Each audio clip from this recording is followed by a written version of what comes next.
Ben. How's it going? Thank God. Good. Thank you. Sorry for the delay. Just my children and I are like in these youth groups now over here, and that like changed like the whole schedule. Like randomly, they're coming home with like friends and bikes, and like there's just a whole shebang. It's a whole new experience. Mm-hmm. Nice. Good week. Good week. Yeah. I'm very glad to hear that, Nice. sir. And you're learning with Jacob. Going well? It went well. Yeah, we had another session yesterday discussing. Actually, I did notice that those. I didn't see it, but I saw that. Yeah. Yeah, no way, it's going well. You said you were setting up everything, kind of your week in the. Right. So tomorrow's my my official day off. My official day working from home. Not my day off at home. It's just a day that I'm working from home. Will make certain things easier with regards to like the kids. And yeah, yesterday we had the first night of the kollel, the Beit Midrash, the learning seminary, or I don't know if learning seminary, but learning schedule sort of for our new community. So everyone was coming in and, different people learning in different groups, but it was nice to have a Torah environment again. Again, from Jerusalem, I'm very spoiled with like what we have over there being offered. So here it's sort of slim pickings. However, I'm with my brother, so I'm just learning with him, and it's fantastic. Yeah, that sounds very nice. So that was very fun. And also, there's like it's built in with its own drama. There's like, for example, yesterday my brother and I were going to learn, and my sister wanted to join, and I was like, oh, for sure. And then I was like, oh, 1 second, but should we ask the people if they're going to feel comfortable if she's sitting and learning with us and whatever. It didn't end up working. She couldn't end up coming anyways, but I'm sure there's some people over there that would feel it's like less comfortable, not with her learning, but her learning with us. But these should be our problems in such trying times. Yeah. Okay. Where did we stop off? I'm pretty sure that we finished 2, right? We talked about the different traits. Right. We spoke about the traits. We mentioned how. Hey, Kirk. I hope all is well. Hey, how's it going? Thank God. Praise the Lord. We spoke about how these traits are. We gave an example how 7 of these traits also correlate to like 7 people from the Bible, and we also spoke about busha, and we played around with that language of also, is we even hinted on potentially shamefulness being sort of, or bashfulness being the root of sin, right? We said, and we connected that for Shaloid Boshashu, that Adam and Eve, before they sinned, they were unashamed, right? And basically the whole question with regards to once they sin, and this leads to like once there's doubt, right? Am I supposed to eat from this or not eat from this? What did God say? This also leads to a place where like evil could creep in once there's uncertainty in a certain sense, and we want to go back to this potential, this uncertain, this being one with God and so certain of it that we don't even have to feel ashamed about that anymore. Obviously, we're not in that place. And we also went on a little tangent, if I recall correctly, about what's attributed to David HaMelech about the nation of Israel being Rahmanim and being bashful, and then we talked about that whole concept of just the nation of Israel and like its constant question with it questioning itself, right? Because it's a uniquely its catalyst is unique, right? By it's a free will sort of thing that Abraham took on for himself, unlike other nations that sort of have it like naturally. Here there's sort of a question of, do you want to do this? And he says, Lech Lecha, and he goes forth and he actually wants to do this. That leads to us always asking a question: should he have gone? Should he have left the door? Should he have left Haran? Should he have just stayed? But yes, but we're going on that tangent again. Anyways, yes, go ahead, Kurt. Just before we get started, I just want to clarify: little to no continental philosophy this stream. I wouldn't know, by the way. Continental philosophy this stream. I wouldn't know. Like 30% of it's a joke. What's a joke? 30% of me always bringing up continental philosophy. Oh, I thought you meant like 30% of the Rambam's a joke. I'm like, I don't know about that. No, 30% of my gig. So like 70% is serious. 30% of me bringing up continental I hear philosophy. you. Because We'll definitely play with some philosophy. Aristotle gets brought up again, but we'll see. You'll tell us. You'll tell us, Kirk. Illuminate us. If you sense it there, let us know. We'll have to figure out if it's serious or if it's a joke. Exactly. Okay. Aristotle's not continental philosophy, but he's a pretty cool guy. Take it away, Ben. Okay. Or I'll read it in Hebrew, and you could read it in English. Okay. והרבה פעמים יטו, one second. Okay. והרבה פעמים יטו בני אדם באלו הפעולות, ויחשבו אחד מהקצוות, טוב ומעלה ממעלות הנפש. פעמים יחשבו שהקצה הראשון טוב, כמו שיחשבו המסירה לסכנות, מעלה, ויקראו המוסרים עצמם לסכנות, גיבורים. וכשיראו מישהו בתכלית זאת המידה, רוצינו לומר שמוסר עצמו לסכנות, ומוסר עצמו למיתה בכוונה, ופעמים ינצל במקרה, יחשבו בזה ואומרו עליו שהוא גיבור. Right? I'm running into fire suddenly I'm a hero. ופעמים יחשבו הקצה האחרון שהוא טוב, ויאמרו על הפחות הנפש שהוא סבלן, ועל העצל שהוא שמח בחלקו, ועל נעדר הרגש, ההונאות לאובי טבעו. And wait, your thing just scrolled? Okay. שהוא נעזר, כלומר יראה חטא. ועל זה המין מן הטעות יחשבו גם הפיזור ויתרון טוב הלב מן הפעולות הטובות. וזה כולו טעות. ואומנם ישובח באמת הממוצע, ועליו צריך לאדם שישכון וישקול פעולותיו, כולם תמיד עד שיתמצאו. Take it away, Ben. Well, so it often happens, however, that men err as regards these qualities that we've spoken up, that we talked about last week, imagining that one of the extremes is good and is a virtue. Sometimes the extreme of the too much is considered to be noble, as when temerity is made a virtue, and those who recklessly risk their lives are hailed as heroes. Thus, when people see a man reckless to the highest degree, who runs deliberately into danger, intentionally tempting death, and escaping only by mere chance, they laud such a person to the skies and say that he is a hero. At other times, the opposite extreme, the too little, is greatly esteemed, and the coward is considered a man of forbearance, the idler as being a person of contented disposition, and he who by the dullness of his nature is callous to every joy is praised as a man of moderation, that is, one who eschews sin.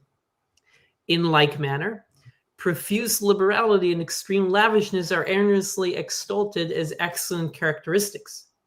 This is, however, an absolutely mistaken view, for the really praiseworthy is the medium course of action to which everyone should strive to adhere, always weighing his conduct carefully so that he may attain the proper mean. Right. So obviously some of this is, Rambam's going to be like hammering hard this middle of the road situation. We're going to hear a lot about it still. And hopefully one day we could actually implement it in our life. But right, he's letting us know about like sort of the pitfall of taking like sort of these ethical traits to the extremes, as we spoke about before, and how he gives like these examples of sort of the masses are gravitating towards like these extremes because they seem very clear and straightforward, right? Like, oh, he's a hero. This is what we're talking about, and we don't even know the context, right? Like he ran into the building, he came out with it, like this guy's a hero. Mm-hmm. This guy has a death wish, right? Maybe this person was completely being reckless. Do you have like 7 other kids in the house that you're just running in with zero training into this building? Like, is it nice that you want to be helping people, but you also have to be thinking of it, does this make sense, right? And ultimately, he's really stressing over here, which is, life is really found in this tension, right, between the extremes, right? Which is like always requiring this balance. You have to be able to find when this makes sense. And well, all these things, obviously, whether it's your spiritual, your material desires, or your personal autonomy, all these things obviously require a balance. And ultimately, this also leads to proper like growth and creativity. again, if you think about like artists that thrive on this tension, on this border between chaos and order, right? Like where you could actually find that balance. And again, we could see this while eating food. We spoke about in the past of like if I'm overindulging myself, it's a moral issue, or if not. And we spoke about perhaps also about the concept of Oneg Shabbat, right? Which is something that our sages talk about. What is part of Oneg Shabbat, aside from resting on Shabbat, which you could look at that as being lazy, but it's also the food itself of Shabbat, right? So here you see a place where this could be expressed if it's in the proper balance, right? If it adds sanctity to your life, right? If the meat and the aromas of Shabbat are doing more, then this is really demonstrating like religious observance properly and balance with enjoyment, right? But if you're looking at someone that's acting completely out of whack, right? Shabbos is just an example, then we're not doing very well. Right. So I guess it's interesting to me, like what he would go through if he explains this, he goes into it. But so basically, and he's saying that this is very hard to figure out, like what is the mean between all of these attributes, and that people make mistakes.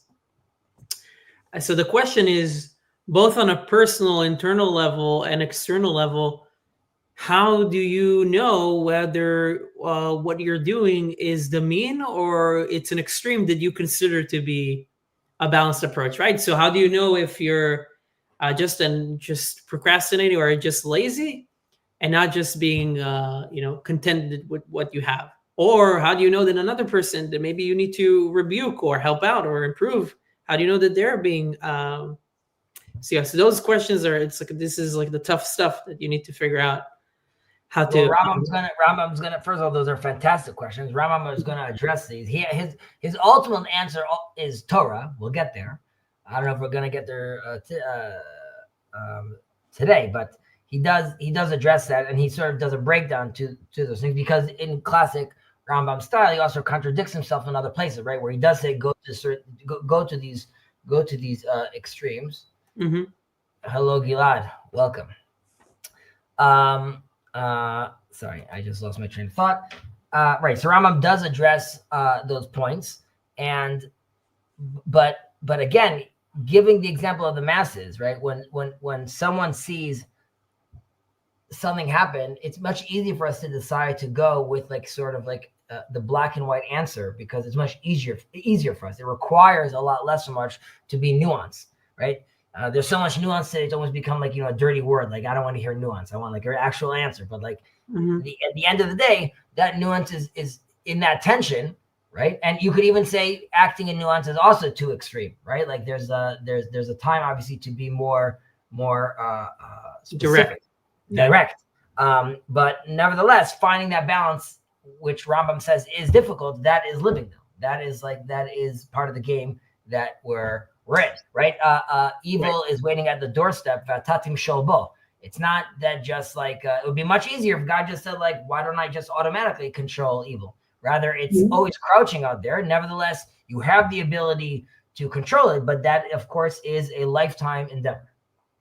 Right. Yeah. I mean, it's like there's like a circularity to it, in a sense of like you have a challenge in front of you that was created for you by God, right? You don't know exactly what is the true, and you don't exactly understand which thing is good in every context and which thing is evil in every context, and you need to find that out. But the same entity that gave you this challenge is also providing you with the directions how to figure that out. So it's like funny. I mean, we even that dichotomy of evil, good and evil, where like we spoke about how like really it's evil is just an expression of good, right? Gone haywire, basically, right? It's ultimately on the same spectrum, and obviously there's Rambam will take a more Aristotelian approach to these kind of things, saying like we're all connected to God. There is this nefesh, but ultimately, if you don't use it potentially well, you're no longer tethered to it anymore. While the Hasidim and the Kabbalists will come and say you're always connected to this ultimate truth, basically. But again, that's for a different class, right? It's for this class, for a different section. Chezi, so it would seem as though Judaism does not subscribe to like a Kantian deontic view of evil. You're going to find a lot of different views of evil in Judaism. For example, again, like even what just I was explaining right now about the Kabbalists, which Jacob, our lovely Jacob, that we love so much, has a very hard time with like the Christian universalists, which basically say that ultimately everyone comes back to God. A lot of that discussion is that ultimately, while some people go through, these are metaphorical terms, but whatever hell means, ultimately, according to this thought, according to this opinion, everything returns back to the source. But this is like metaphysical. Yes, but you'll have people that obviously disagree with this, like the Rambam. But what I was going to say is, this is kind of like a metaphysical assessment of what evil is, like on a metaphysical level. But I mean, on more of like a ethical level, or the ethics says that's not necessarily ontological or metaphysical. The idea, it seems as though you're saying that it's more like an Aristotelian virtue ethics as opposed to like a Kantian deontology, where it's not based on like rules that are universalizable maxims or categorical imperative, but instead based on like finding a mean between two different ends and trying to achieve virtue like that. Well, that is what the Rambam will. That's definitely the Rambam's opinion. Yes. But are there any rabbinic scholars who take more like a Kantian, I guess you say a Kantian view? Yeah, there are. You want me to send you a list?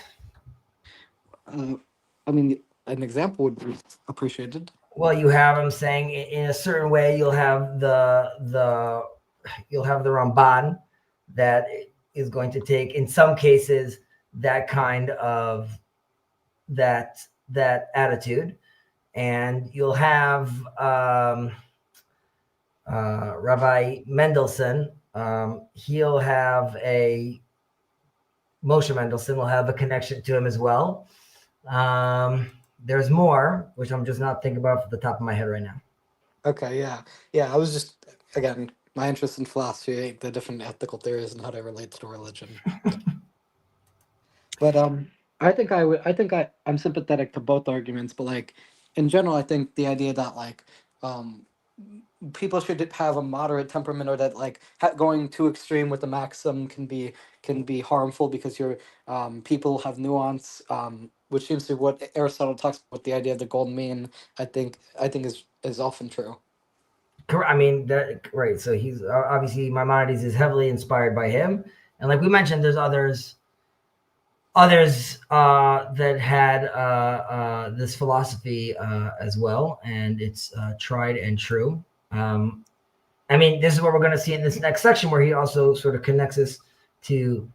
He loves connecting it as an analogy to medicine, but tough. Let's dive into it. You ready, man? Yeah, let's do it.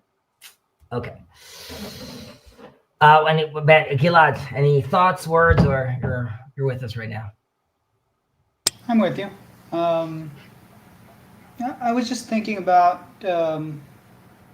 like something quite on left field, which the Rambam talks about how you would see a person with an extreme and you would call that person virtuous. You would mistakenly call that person virtuous. Right. And I was thinking about how that relates to a different philosopher, Iris Murdoch, who actually describes the opposite situation, where you have a view of someone as being faulty, and you look at them as a coward or as any vice that you can think of. And she describes like the personal process of learning to see more of them, and maybe they're not a coward, maybe they show forbearance, maybe they're like, because I think the Rambam is definitely focusing here on the effect of how you would misguide yourself by seeing people who have vices, and you would see that as virtues and try to emulate that. But I think there's another side to that, which is definitely off topic for this chapter, but it's like, what does it do to you when you look at people through that lens of the ideal, rather than lishpot otam lichav zchut? Right, so Right. When it comes to judgment. Right, because Gilad, exactly what you're talking about, what you ended over there, which we clearly have in our sages teach us, which is Havei dan kol adam l'kav zchut, right? You should be assuming the best, right? And we've spoken about many times how you even go like there's in Likutei Moharan, it talks about going to the extreme, right? Finding like even in someone wicked, finding like some element of goodness in him, and trying to elevate that, right? So what? So it's a good question. What does one do? What does one do to himself when he's looking at the other in that way? Now, again, I would say that the Rambam is mentioning this because he is letting us know sort of that is the easy route also of making decisions, right? Like this guy is like, in an echo chamber, or this guy is sort of I'm going to just start building upon him that he's like Superman. And, obviously that could be very, very problematic. So one should challenge himself, of course.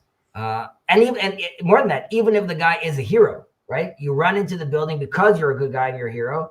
Still, as a society, should we look at that? I mean, I'm going to go to an extreme example over here, but in Israel, as we all know, we're having a war, and you have all these amazing heroes, unfortunately, that died in war, like a lot of these soldiers. What's unfortunate, though, is a society, which is a demand that we should have towards our ultra-Orthodox brothers and sisters. Taking a step back, this is Jacob's channel. He doesn't promote Zionism. Okay, now, you have a situation where you have fathers and husbands dying, right? And you're creating a sense of widows and orphans in Israel. And while these people are heroes, really we should be saying like, that's great, but there's a whole population of single people that could be used. And as a society, like, are these really heroes if they're allowing themselves to be put into the system, which is like a crazy system, which like, yes, we understand you fighting, but like, why is it happening in this manner, right? So the guy that's running into the building, that's great, but like, really, shouldn't the fire department be taking this? Why do we want to be in a society where like people feel the need right now to be running and doing these things? And that doesn't make the person not courageous. It just means that he's potentially in a system where he thinks this is the proper behavior.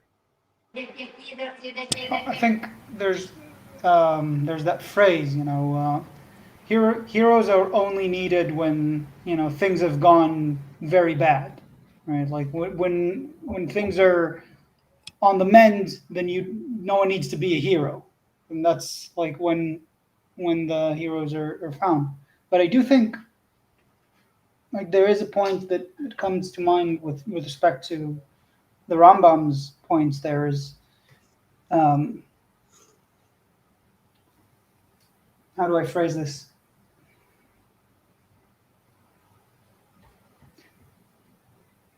That I think there really is a tension between trying to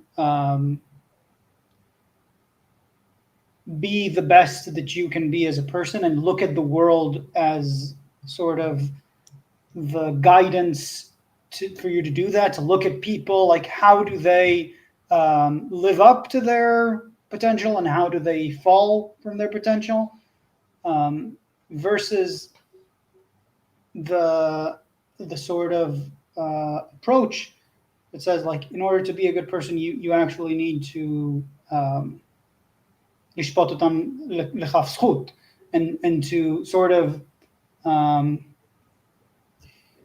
assume less about your own sort of judgment and your own knowledge of where they, because I think like you can't avoid that. If you want to become better, you need to look at the world around you and see how people are behaving and what is virtuous and what is a vice. And at the same time, there's that contrast that if this is how you frame your whole world, then you're bound to be less capable of connecting and seeing people's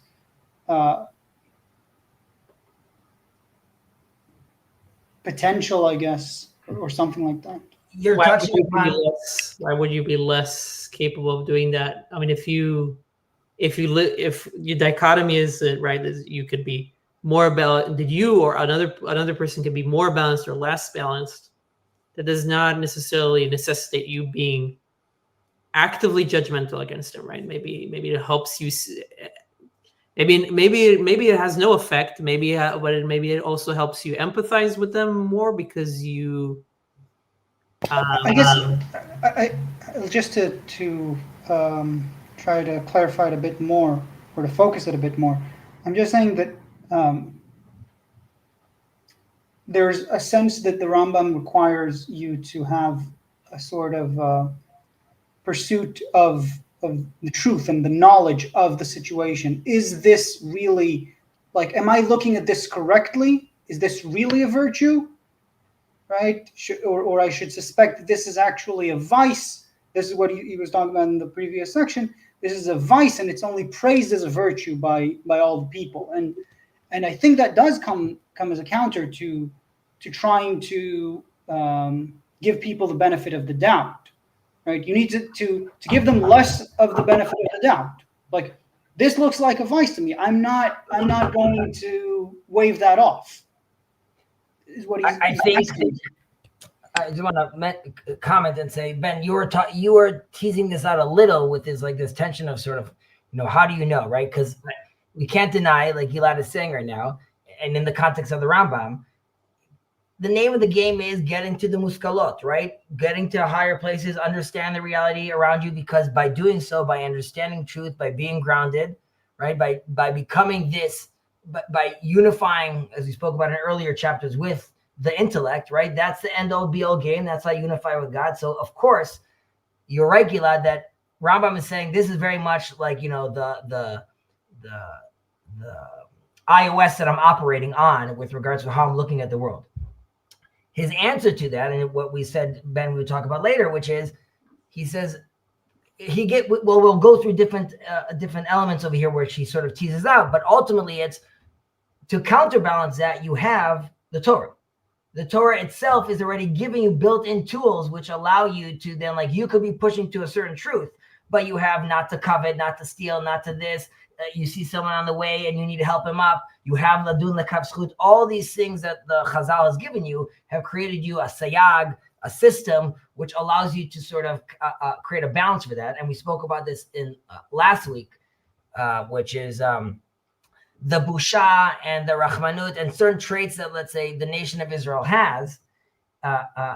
It has counterbalances with, like, other commandments, right? So there's a sense where you could allow yourself to be overcome. This is an extreme example and not to be used politically, but you could be like, you're a people that is generally, you allow yourselves to be taken over and you are slaves.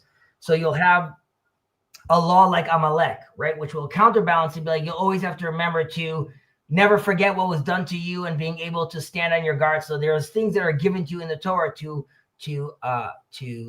make up for certain traits that you have inside you. So the Rambam says, yes, the trait is to pursue the truth. And by doing that, that might mean, like you're saying, Gilad, that I might focus on people negatively. It's a good thing in my toolkit, I have a system that I have to first engage in before I do all these things, right? So before the Rambam starts judging someone, presumably he's looking it through a Jewish matrix, right? So like I'm assuming the Rambam would say, before I judge this person, right, there's me judging him, and then there's me judging him. Do I need 2 edim? Am I judging him like he's going to be put into a halachic context at that point, which then sort of clears up a lot of that issue or a lot of that tension. Right, like tirok shenishba or whatever it would be. Cal's writing some notes over here.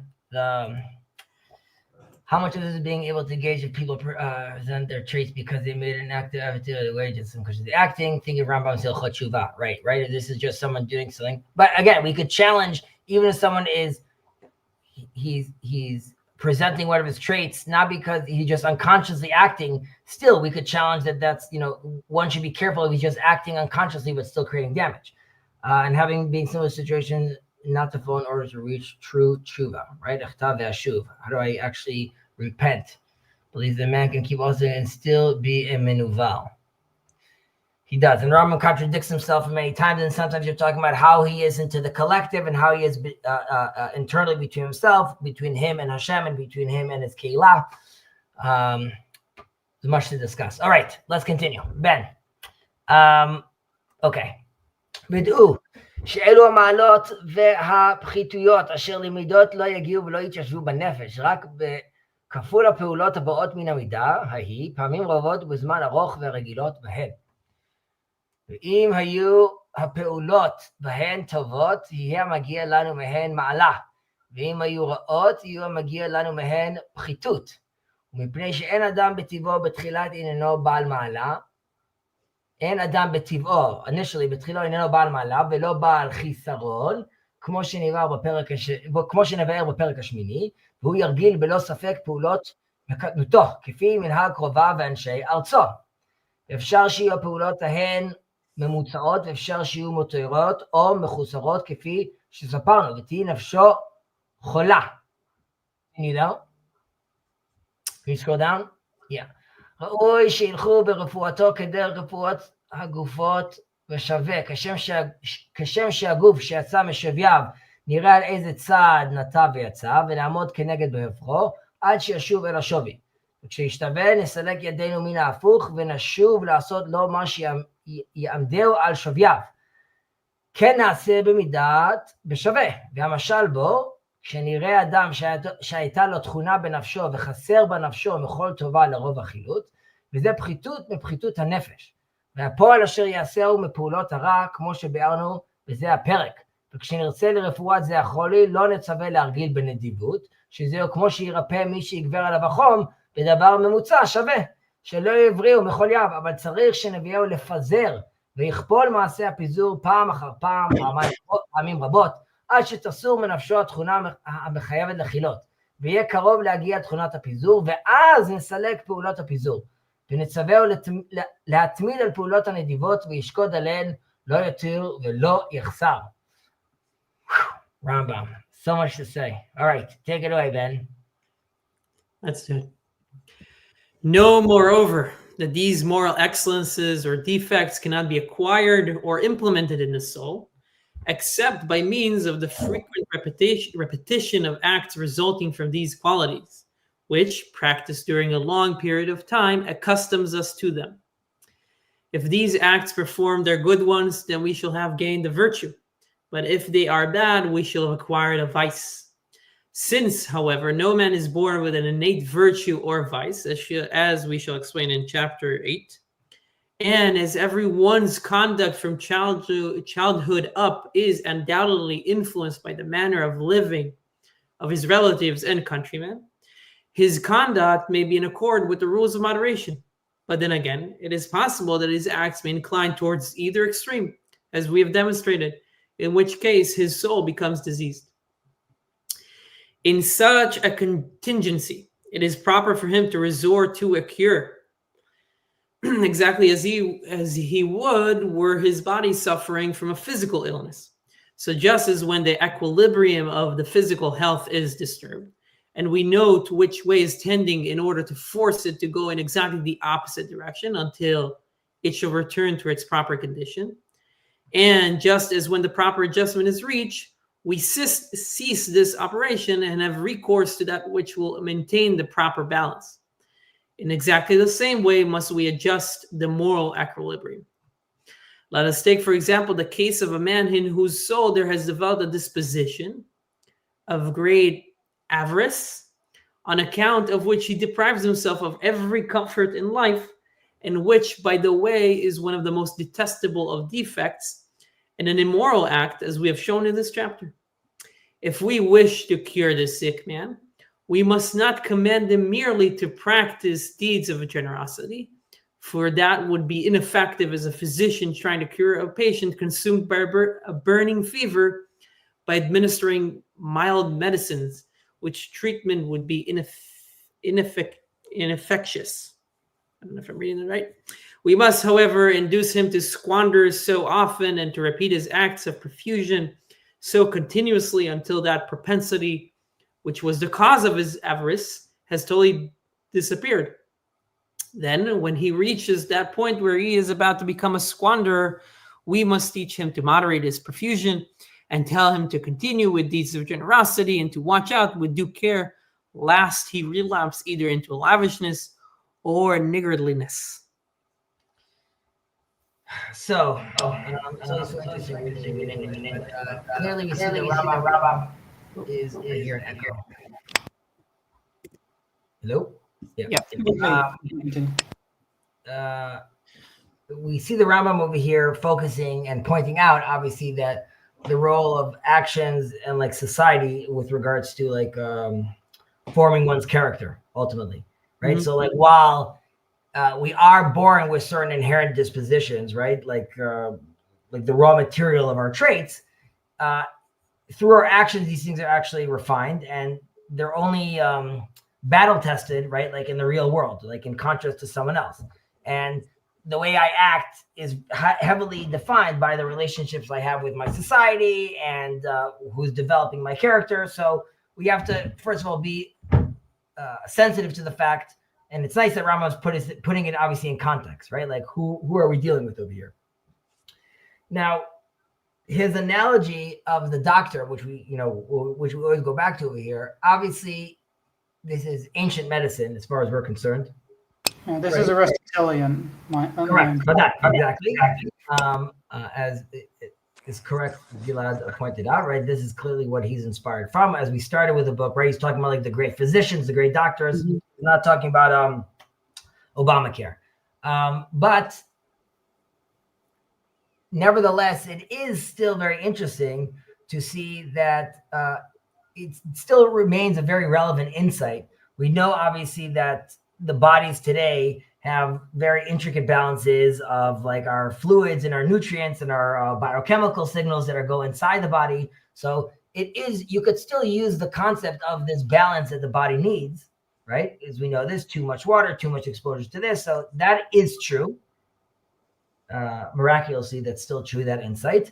And it relates to the soul, of course, as well, right? We need to create this balance. Now, from a psychological point of view, you would call this, let's say, maybe like exposure therapy, right? I'm terrified of elevators. You need to get on the elevator and go up and down, and only then you will create like this sort of extreme, this is like an extreme reaction to then create a balance, right? It's not enough to tell the person who's terrified of flies, here, like, I'm going to let you show, like, I don't know, a book about flies. Rather, he really needs to go fully into it.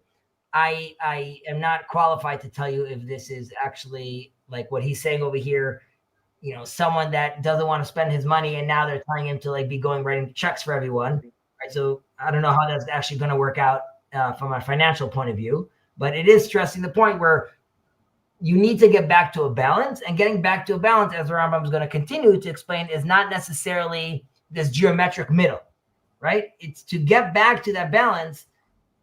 It's embracing the pendulum swing sort of attitude, right? You swung one way, you're going to have to swing the other way to get back to that point.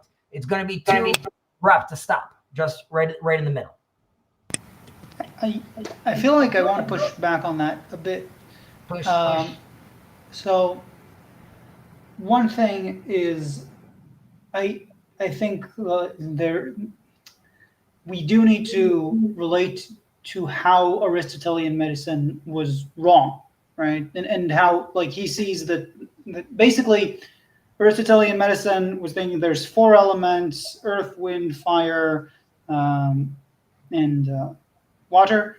And if you have an imbalance, you could be sanguine, you could be choleric, you could be like whatever element is overrepresented could hurt your health, and you would diagnose that. And if you had too much water, they'd put leeches on you to, take some of the blood out, and et cetera, et cetera. Like that was really the mindset that they had.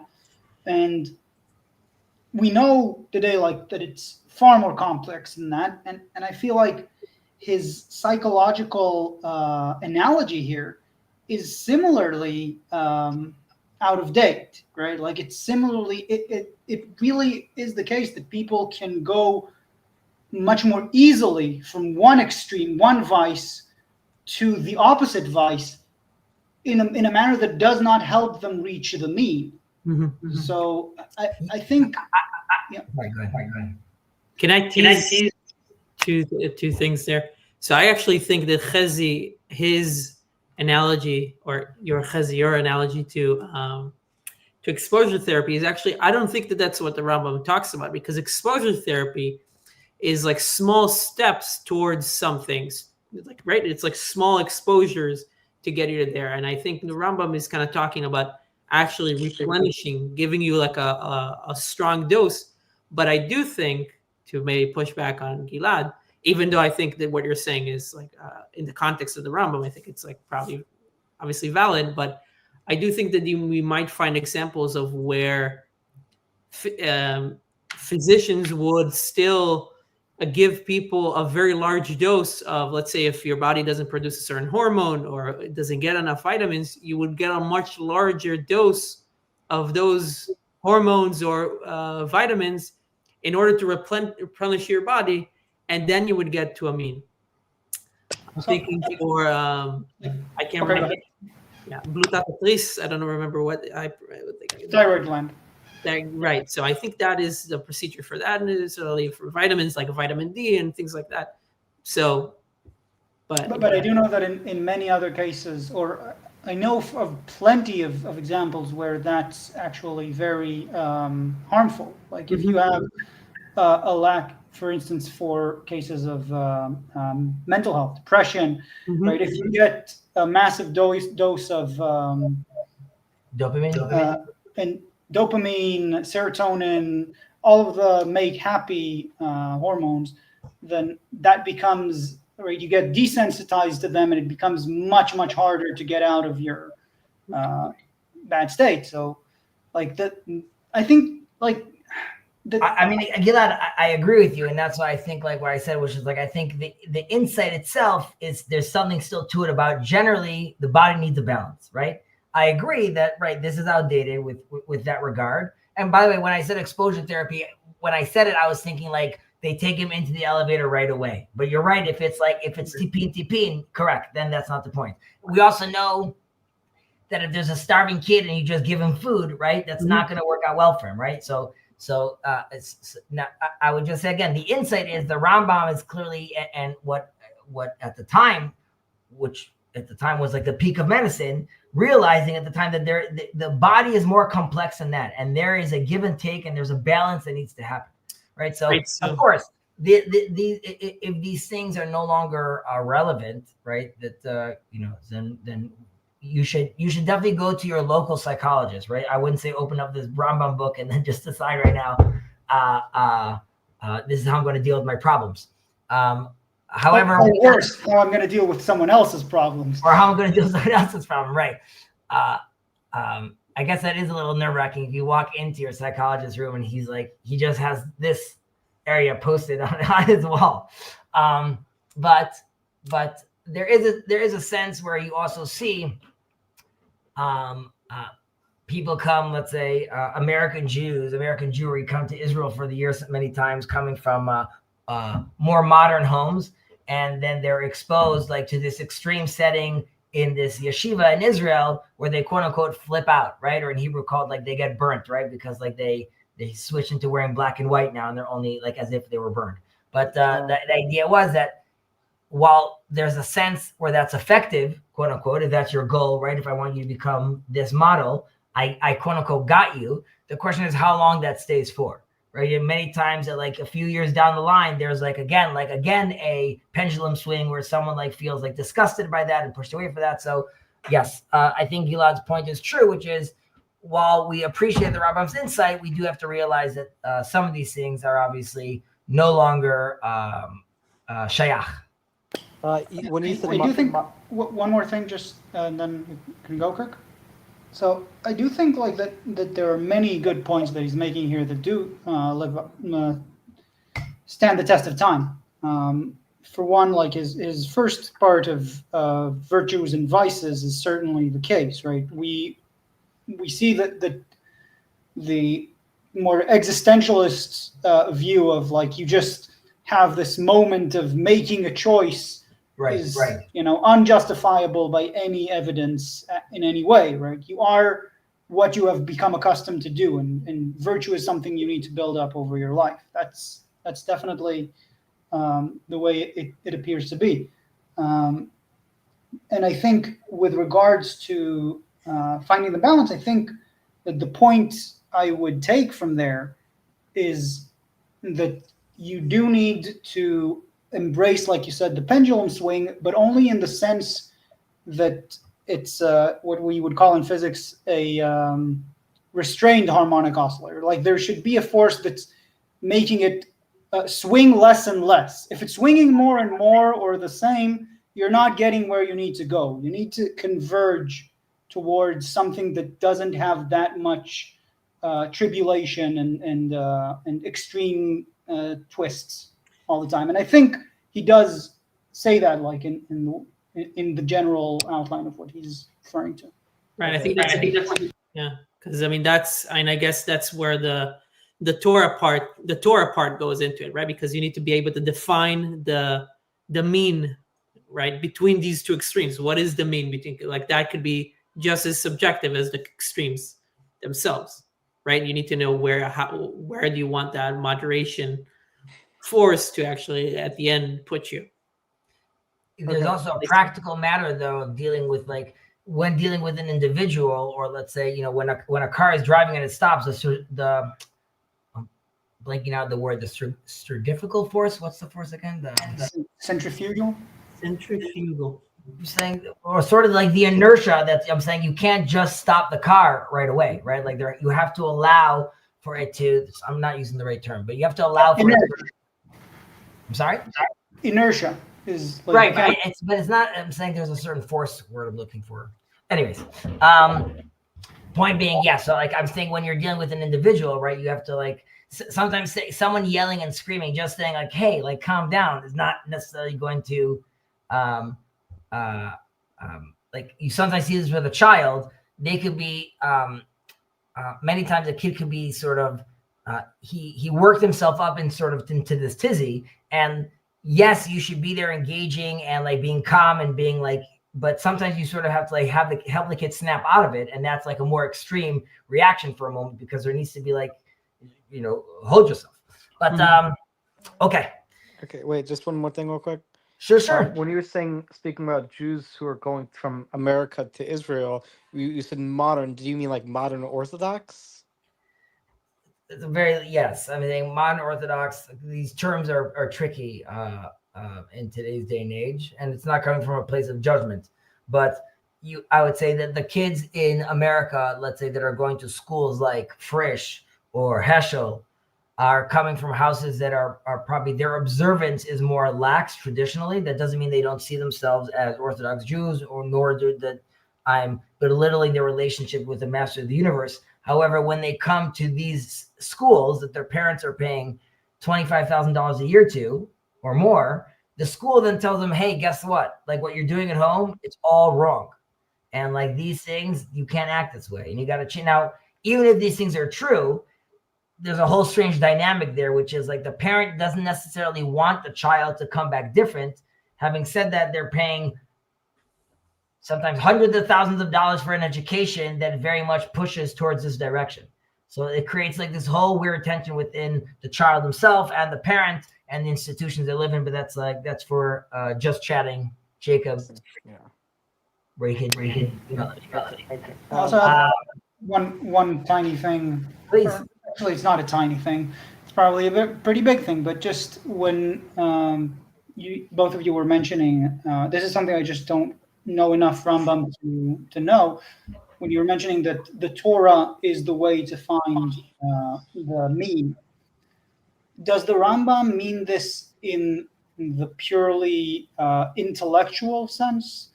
Like, not in the lived Torah, but in, like, it literally tells you what you should be like, what you should act like through the Torah and the Halakha?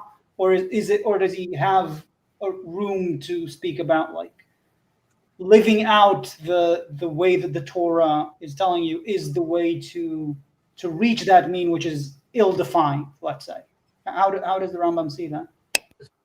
I would say sort of both. Like, clearly you could see he's bringing in external influences, right? And he's synthesizing them into his learning. So he's very much aware of that. And he's also famously aware of saying that, like, you know, the sacrifices, right? This is due to the context of the time, and like we were bloodthirsty and we had to deal. So he's very aware of the context. Even the commandments are being given to a people in a certain context, right? So he's aware of that as well. And while he stretches his imagination to say, like, can you imagine there being like a metal bird flying in the sky, which we know today is a plane? He was clearly trying to stretch his imagination to see how far can I use this to map everything around me. Now, when he looks at the Torah, as he believes, there's, I would say, yes, literally the Torah in the Rambam of the Mishnah Torah expressing it that way, and then the Rambam in the Guide to the Perplexed is expressing it to you like on a different level, which is there's how this is being expressed to the masses, and then there's how this is understood by, and then it's the far and few between, or the perplexed. But I would say that the exact question you have and the perplexity you have right now, or the question you're having right now, is what he's addressing later on in life, which is like, yes, this is a system which I'm going to say, literally, this is it. And then I also understand that this system is speaking to people in a certain way, in a certain context, and having a conversation with the whole world out there, which is also trying to integrate as well. Right. I would just say shortly, I mean, I would agree with Chezi, if that was meant for me as well. With like, it's both the written, it's both direct and oral, meaning it's flexible, it's living in the moment. I mean, for me, that's the idea of having both the written Torah and oral Torah, in however, like in a general as general concept, was something that was very kind of useful for me to understand. In the same way that, for example, when you give a blueprint for a group of engineers or builders to build a house, you write all the specs of the house they need to build, but you don't tell them when they need to take their pee break or anything like that. But the pee break is what they need to do in the moment in order to actually make it happen, right? They need to understand and when to eat and the small things. I mean, when I do like software development, right? One of my goals is, or one of my jobs is to let people know what needs to be built, how it needs to be built, stuff like that. And so there's ways where I can do that written out very specifically, and then I need to do it generalized, and then I need to create space for flexibility. So that idea for me, I found that very useful. I would just dovetailing on that, I would just say that dealing with, let's say, blueprints, that example, you also write on the bottom, which is the contractor clearly has to relay this to what's on the ground and the reality on the ground.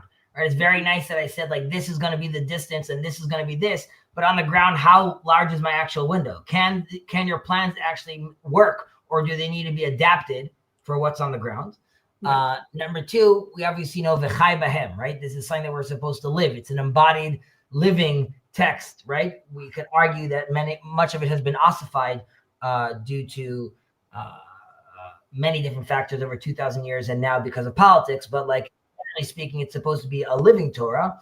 And lastly, the king of Israel was known to, aside from reading the Torah out to the people during Hakel, he also had with him a little mini Sefer Torah that was supposed to be with him at all times, right? And you could look at this as in, like, he's literally walking around with like a little Sefer Torah. You could also look at this from a place of, there needs to be the actual Torah that's written out, that's sitting inside the chamber, which is like, this is like the written Torah. And then he has to have the Torah on his heart, but with him all the time. That's the dynamic Torah. That the king now needs to realize that, like, that's great that it's in this chamber, but now I need to actually rule, interact with people, and that Torah needs to be with me at all times, meaning it needs to be alive and dynamic as well. Unfortunately, we for many good reasons, again, we've slowed down that process significantly, almost to a place where it's halted. But hopefully, shwaya shwaya, we will renew. As they say. You want to continue? What's your timing like, Ben? I have a few. Yeah, I have like 5 minutes or like 10 minutes. Okay, so let's do this last section. Mm-hmm. Can you scroll down?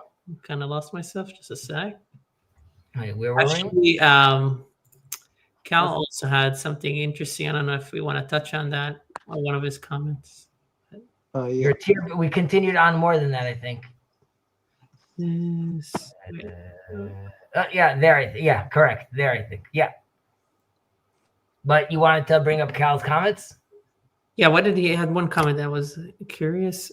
Well, he was talking about Rambam being a blank slatist, where he says that a person doesn't come innate with him with either a virtue or a vice. I don't think that's a blank slatist.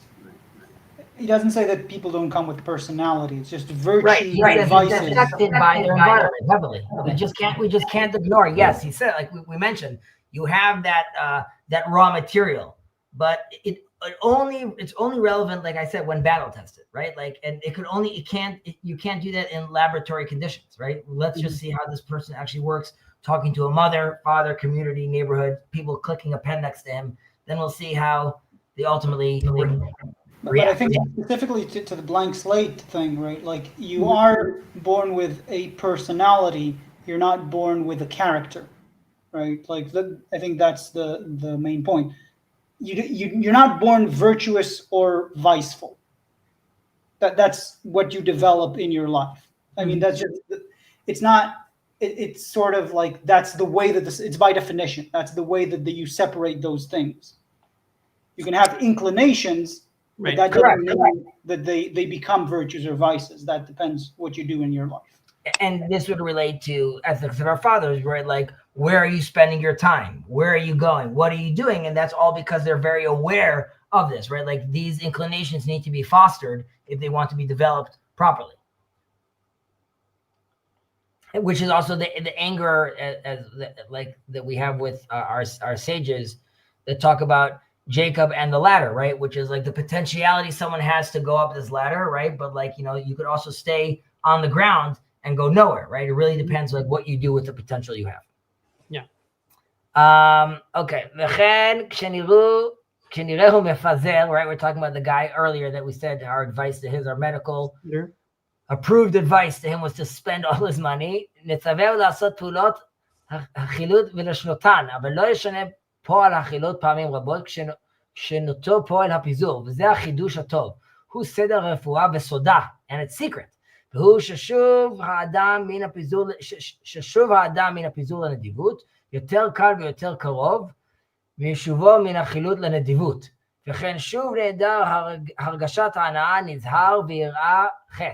יותר קל ויותר קרוב לשוב. ושוב בעל התאווה נזהר. ולזה לכפול על בעל התאווה פעולת היעדר ההנאה. יותר משנכפול על נהדר הרגשות פעולות התאווה. ונחייב על הרך הלבב מסירות עצמו לסכנות. יותר משנחייב המוסר עצמו לסכנות רכות הלבב. ונרגיל הנבל ביתרון טוב הלבב. Right, we spoke about this earlier about טוב לב ונבל. יותר משנרגיל מי שיש לו יתרון לב טוב בנבלה. זהו סדר רפואות המידות וזכרהו. Remember. All right, so he's talking about, again, this sort of like this symmetrical balance we're going to have, but take it away, Ben. Asymmetrical in this case. Correct. Sorry. Asymmetrical balance. I picked the wrong moment to actually get my bounce out. It's okay. We'll continue from that one later on. Ben? No, I can do it. The same. Okay. If, on the other hand, a man is a squander, he must be redirected to practice strict economy and to repeat acts of niggardliness. It is not necessary, however, for him to perform acts of avarice as many times as the mean man should those of profusion. This subtle point, which is a canon, a secret of the science of medicine, tells us that it is easier for a man of profuse habits to moderate them to generosity than it is for a miser to become generous. Likewise, it is easier for one who is apathetic and eschews sin to be excited to moderate enjoyment than it is for one burning with passion to curb his desires. Consequently, the licentious man must be made to practice restraint, more than the apathetic man should be induced to indulge in his passions. And similarly, the coward requires exposure to danger more frequently than the reckless man should be forced to cowardice. The mean man needs to practice lavishness to a greater degree than should be required of the lavish to practice meanness. This is a fundamental principle of the science of curing moral ills and is worthy of remembrance. Right. So we touched upon this in our discussion before, but basically, ultimately, achieving this balance really, again, involves like a nuanced approach and often leaning a bit towards the opposite extreme of one's natural tendency rather than finding, like we said, like this geometric middle of like where I'm supposed to be. Right. So there isn't like a strict law, a code to this, but like if I'm going to, I'm spending too much, right? I don't need like many, many, many small acts of being frugal, but rather I might need just a few significant adjustments. And it really depends sort of who each person is and what his tendencies are. And remember this. I don't think that's what the Rambam is saying here. Why do you not see that? He's just saying like there's an asymmetry. The one with the lacking property is easier to develop, needs less work to develop to get to the mean, than the one who is at an abundance. So it's not finding that geometric. Like we're not telling that guy. No, I think he says like you're still finding the geometric mean, but it takes less work for the one lacking than it does for the one with abundance. So first of all, I hear what you're saying. So I'll try to refine it. It's going to be specific for individuals, and they're going to find their own balance. Which, yes, for them it's that balance, but it doesn't mean that the one that squanders needs to do 5 acts, and the one that does needs to be 5 acts as well. It might take 2 acts for him and 4 acts for him, or 2 small acts for him and 5 big acts for this guy. It has to have sort of their own tendencies. Not that like it always goes back to the middle. If you did this thing, so there's like 5 acts that you do, and vice versa. So does he say before somewhere that it's individual per person, or do you read it into this? I'm reading this into him because we're talking about the whole just earlier about someone's born into the context that they're in, right? So that person is going to express his tendencies differently. And now we're saying like, okay, you're spending too much. First of all, there's the halacha requirement, right? Which is always going to be sort of like your minimum benchmark. Your benchmark, right? Your barometer, so to speak. But then, as an individual, right now, right, I'm like squandering too much, right? So it's not going to be like someone that squanders needs to do these acts. It's going to be you're going to have to see how this person is actually acting and what the specific trait he's dealing with is. I agree with you. I'm just not seeing it. You're saying you're not seeing it there? Yeah. But I read it into the way I'm reading it, and the way at least it was also taught to me. Yoter kal v'yoter karov mishuvo min harechilut lenedivut. Right? It's for a certain person, it's easier than the other person, right? But we're talking about there is the pizur and the nedivut, right? Which are in theory supposed to be 2 sides of these like the spectrum, right? And in what we would think, because we constantly talk about the middle, right? Which is someone that is Pazran Yotermidai, right? Someone that is spending his money too much is going to do these 7 acts. And someone on the other side is also going to have to do these 7 acts. And we're told that no, that's not the case. Instead, one path is easier. It's like no matter who the person is, like no, but we don't know that if that's true. There's Chezi, Gilad is right.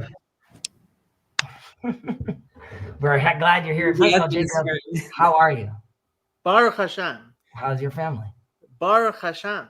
I'm glad to hear that.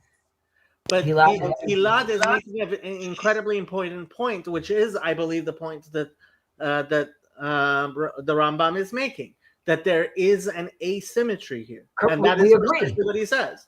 No. You keep on going, yes, and which what you're saying is true, that there is it depends on each individual path, but at the same time, he's saying that there's an incredibly important part of it, right? That somebody who is more constrained, right?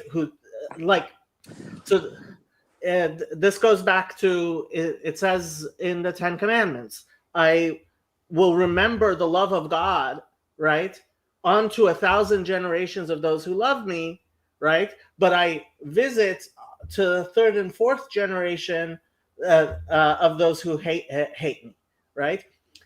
There is an absolute asymmetry between good and bad here, between left and right.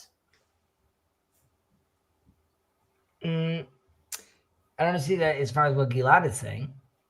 I think maybe I'm wrong. I think Gilad's challenge over here, because I think we both believe that there's an asymmetry. Gilad is saying that it's not necessarily talking about, I could be wrong, Gilad, about like individuals over here. Rather, he's just stating that there's like, for some people, like depending on the traits, some traits are easier to come back from and some traits are harder.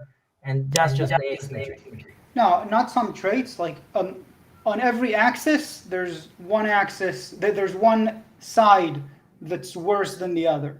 Like if the axis is generosity, or not generosity, avarice versus profuseness, then he says it's much easier to come back. For everyone, it's much easier to come back from profuseness to generosity than it is from avarice to generosity. And so the point whether it's individualistic is separate. It's just not.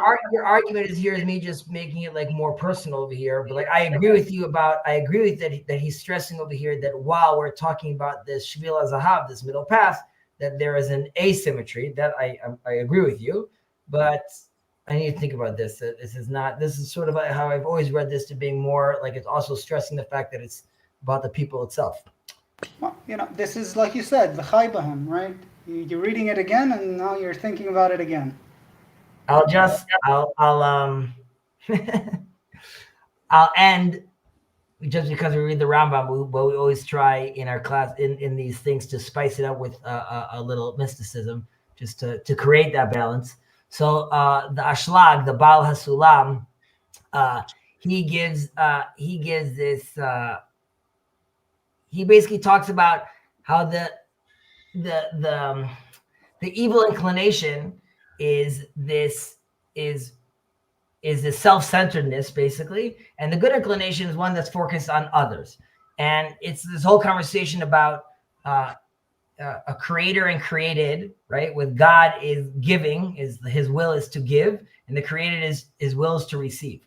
And the Ashlag talks about how we start off with this sense of just wanting, and we have to learn to get to this balance of understanding to give. But the example he gives is, he breaks it down to the 4 stages of, let's say, of growing up, which is an infant is only receiving the kabel al-manat la-kabel, receiving in order to receive, okay, or in the sake of receiving. Right now, the child just wants all the time.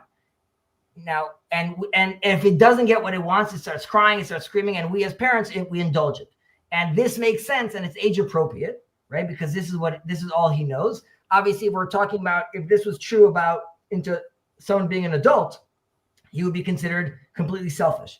Then as the child grows, as my children are in right now, it's giving to receive, right? I'm going to clean my room because I get more time to read my comics. And that's sort of like the game that they're playing. And this too also makes sense at this age, as we say, Chanoch anar lefi darko. I have to sort of play a certain game with the child.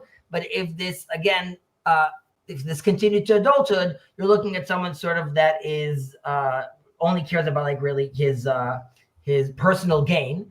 And then you have the adolescent. And the adolescent right now is in a different problem. He is just in this mind of being just giving, just to give, right? I don't need anything. I want to give to the world. I want to do stuff. I want to volunteer.